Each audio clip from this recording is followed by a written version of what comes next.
Okay, I record this video on Thursday, the 28th of January 2021. It's just gone 12:37 p.m. Chicago time. Do hope you are doing well. So what a crazy couple of days in the market. Massive ranges, massive volatility, massive volumes kind of going through. Do hope your trading is going well. I'm finding on my short-term stuff, my Emini day trading, that's going very nicely because we've got clear setups. The trends are going for quite a while. The volatility is really nice on the shorter term charts, but on my intermediate swing trading, I've been knocked around a little bit, knocked out of a few positions there. And the reason for that is we have kind of big trend changes happening at the moment. So I'm always looking for these during the first part of January. I know it's kind of late in January, but the asset allocators all made their presentations to the asset managers kind of late December, and then the asset managers decided what their new positioning was going to be for the next 12 months at the beginning of January. And so they put all of those kind of directional calls into their brokers during January and say, I need to be positioned, you know, in this market, in this direction, kind of long term. And to move all of those kind of big positions, what you need is big volume, and to get the big volume to come in, you have to increase the volatility. And so we're seeing a lot of volume kind of going through, and the professionals are just using that volume and the volatility to knock a whole bunch of people out of positions and to draw in more volume. So directionally, I think it's happening at the moment, but I don't think it's clear what's going on from the signals on the daily charts as yet. But I think in the next few days, couple of weeks, that'll become clear and we'll be able to see what the big term picture is looking like for the next 12 months. So I'm kind of excited to see how that plays out in the next few days or so. So I'm not particularly worried about the volatility at the moment. For me, what it means is it's setting us up for these bigger term trends. So that's always exciting. But we do have a little bit of a setup on Bitcoin, so I want to show you that on my charts here. Now, I talked about the problem with Bitcoin in previous videos is what is the best instrument to chart on Bitcoin, because in TradeStation we've got three different choices. We've got BTC USD, which is kind of the Forex contract, dollar BRTI, which is the Bitcoin real-time index, and then we've got at BTC, which is the continuous contract of Bitcoin.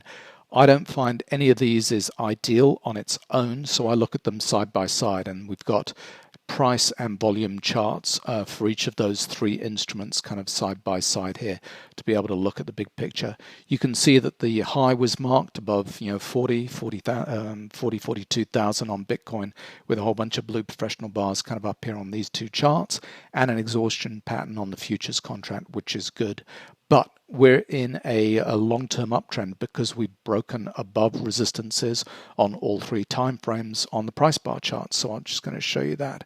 This is BTC USD, and you see we broke above the highest, the intermediate, and the lowest time frame tip bar chart. So this whole trend has to play out with pullback to end of trends on all three time frames.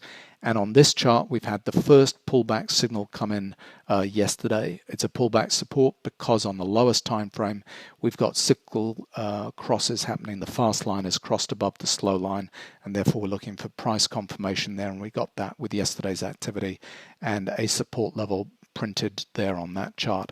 On the other charts, it's a little bit early. So we've got that cross happening sometime on the BRTI, but it could be today, tomorrow's activity, and we're breaking above the highs of yesterday. So that's important. And then on the futures contract, looks a little bit further away on the futures contract chart. But again, as I say, this is why I look at all three simultaneously, because I don't find any one chart ideal in terms of the signals that it generates. So you kind of just trying to triangulate between the three different charts and the patterns going on. But when I drop it down to the tick bar chart, things become a lot clearer. So for me, the best tick bar chart to drop it down to is the BTC USD chart and a 10,000 tick bar chart here. And here, this is really interesting, what we've had with yesterday's activity. You can see the high was made up here at 40,000, kind of a lot of amateur activity at the highs here, Rambo patterns and so on, up at 42 there. So driving up into that high on the tip bar chart, amateur activity, kind of getting too excited. And then, we have a big sell-off. We have exhaustion buying up there with Rambo patterns. All to talk about that being an unstable pattern. That's too much volume and too much amateur activity, and we're likely to get a reaction from there. So 42 is the high being marked up there. But what we had in the last few days was the exhaustion sell. Signals come back down here, and so at 28.29, the professionals know that that's the area that they want to pick it back up. And so when we test back in, look at this whole bunch of blue professional bars, bang, all of that volatility, they were just buy. And we know they're buying at that point because we break above the highs of that sequence there, and we've had our exhaustion sell, bullish divergence. So all of that is good. We've broken above our trailing stop. And on the price indicators, better sine wave here, you can see we've broken into a little bit of strength here with some breaks above resistances. On the way down, I always talk about pullback to end of trends rippling through the time frames. So we have a pullback to end of trend on the lowest time frame go in, and then a second cyclical turn after end of trend happening here, and then we put in our pullback to end of trend on the intermediate time frame, where the bars are the lines here are a little bit thicker there, showing the intermediate time frame, and then second cyclical turn after that end of trend, and that marks the low here. And now we've broken above our resistances, so we're showing strength at the moment.